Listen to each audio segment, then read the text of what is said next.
awekho amazwi ngisho manje kepha uphezulu ngifisa indlela enhle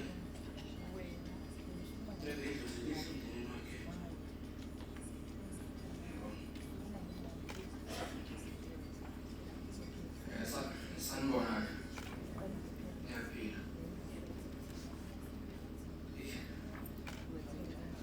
ngifuna ukubhekela lonke into endaba abaphathi kanye nomama amaZulu nodadewethu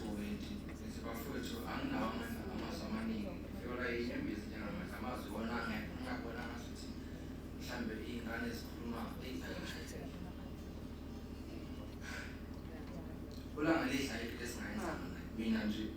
mina umfowethu useluleka umnyaka ayinto esingayenzanga sifundeka sonke saqeda sonke umatric sithe umatric nje besihlala ekhaya ngoba kwesethu nasesikoleni engifisa ukudlulisa nje ukuthi awududuzeke umndeni ayekho ungalahlekelwe siyabona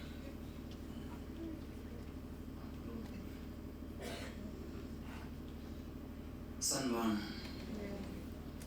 njengoba selishilo bafowethu igama Siyanda kwaNtuna ulanga elihle bekumvana bemncane kumina naye lo ngakhulise nje ngendlela ngoba besiphila ndawonye sifunda ndawonye akusekuningi engakusho engizokusho ngizokuhlunga kakhulu ukuthi December sifikile obesikhuluma naye efonini ayithina lisibiza ngolanga liyasiqiniseka manje ukuthi ithobile mina bengibiza ngosomdisha samfonela la ngizohlangana ekhaya ngizwa athi yasohlangana ekhaya umzini sathi okay kuningi 25 safika sa driver safika lapha kaWindi masiya samemezela usufikile kwangaphuma ngumseze sayigcikeni sayisabuya senyamfonela sesibuyele ngibewenda lesifike ekhaya ekhathi awukho wathi somdisha mfethu lalela nge31 asihlangane ekhaya futhi ngizobe ngehlile ade ngangicini sabambe asangabisakwazi ukwehla asambonanga usuku namhlanje akukho okuningi engakusho nami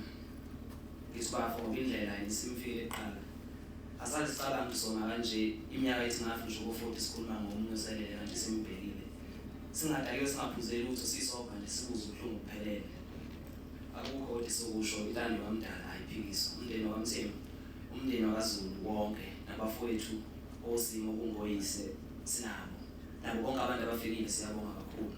bona umhlobo okholi amazwi awaqondana kahle inhliziyo ezinhlungu siyabonga nethuba esinikiwe besingazi khona abazosikhumbula ngoba siphilene kakhulu esikoleni wazohamba sasi